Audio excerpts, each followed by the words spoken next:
but Interconfederation Playoff it was one of those things, one of those events that we were excited about, just because of the weight of it and what we knew it was going to mean for some of these teams.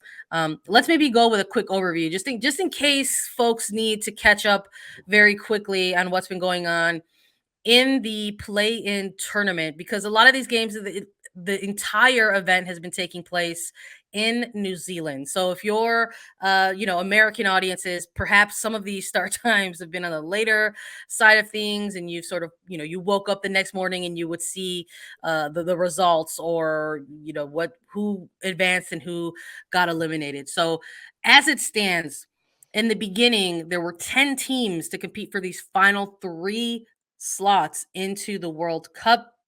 It was Group A with Cameroon, Thailand, and Portugal. Group B with Senegal, Haiti, and Chile.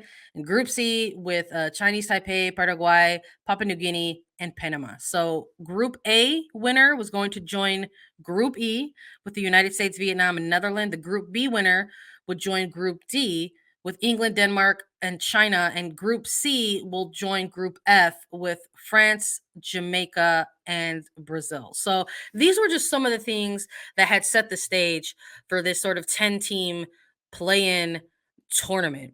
And it's like you said, Lisa, it's like we just knew that this was going to provide some really exciting moments. And I don't think the semifinal round, I don't think disappointed No. in that aspect at all.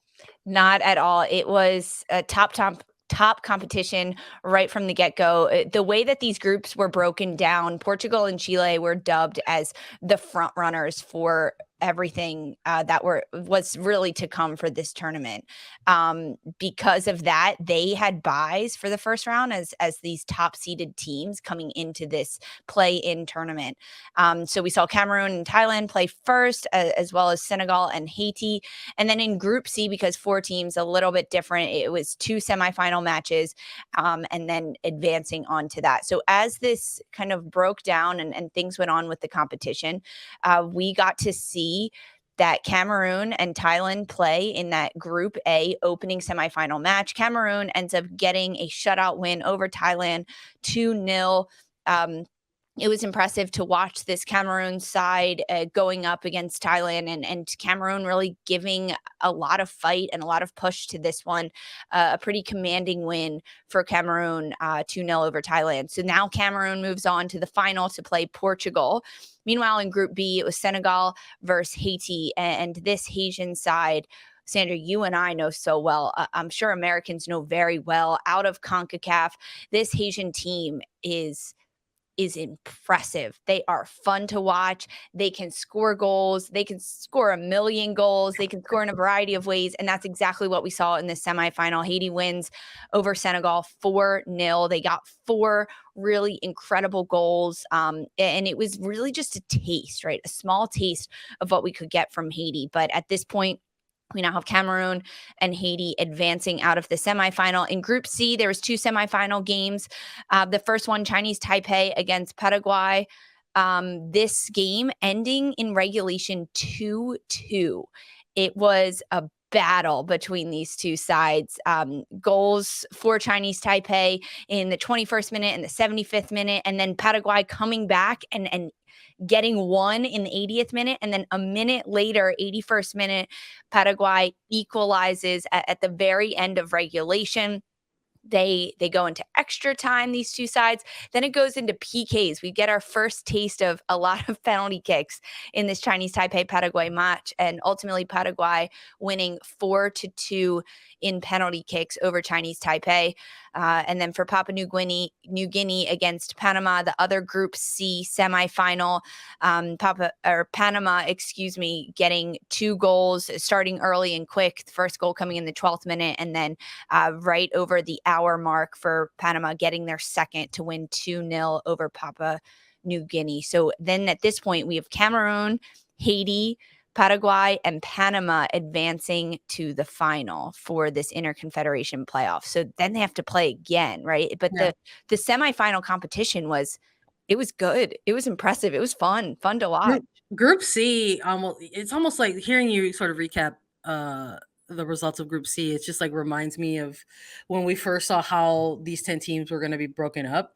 So knowing that Group C had that double semifinal, whereas Group A and Group B just had the first semifinal, and then the teams would go on to meet either Portugal or Chile, they had an automatic bye to that final match within Group A and Group B based on their FIFA ranking and seeding. And so Group C, it's almost like when we saw it, it was like we knew that there was a possibility of, some wild action that we, could possibly come out of these games. But I don't know if anyone may have predicted like 25 minutes of stoppage time, within like the late stages of Paraguay and it was just very, very, very wild. Like yellows that were issued, a Yeah. goalkeeper that was down, then they didn't have a goalkeeper to sub in. It was just like it was just It wild. was madness. It It was wild to frankly see. madness. And then and then it's just like, and then it's like, why not? Why not have a match that um goes to penalty kicks? Like, of course, like these are the final spots. These are the final spots for the World Cup. You know that there are going to be teams who are gonna go all or nothing, because that's literally what it is. Like your journey to the World Cup Mhm. either really begins or ends in this moment for some of these three teams. So I believe one of the announcers calling these games called it the Field of Dreams for yeah, one of the teams, and it gave me chills because it was, and even during these broadcasts, them showing the fans in the stands, because these games were happening in New Zealand. The entire tournament was happening in New Zealand as a bit of a test run for New Zealand, for the stadiums, for the travel, for the World Cup that is to come, and for the World Cup committee to kind of see how everything would play out. So it's not like these games are happening in South America or Central America, where some of these teams are coming from, or anything like that. And so you've got like this home field vibe to it, but still these fans traveled. They traveled to New Zealand. There was a lot of people out in the stadium supporting them, and that's really what gave me chills, seeing those people, seeing like the Haitians with their Haiti flags in the stands, cheering on their team as they dominate a 4-0 win, right? Like 3 different goal scorers for Haiti too. That was cool too, right? I mean, I think a lot of it you have to break down in those senses, because sometimes you can just have one superstar on a team. I mean, you look at the United States right now, they've got Mallory Pugh. She's scoring all the goals, and that's all yeah. she can do. But some of these other nations, they have those top scorers and those players that really put the whole team on their back. But throughout this, I mean, for Cameroon, we see one player get goals, but for Haiti, there's 3 different goal scorers to get 4 goals.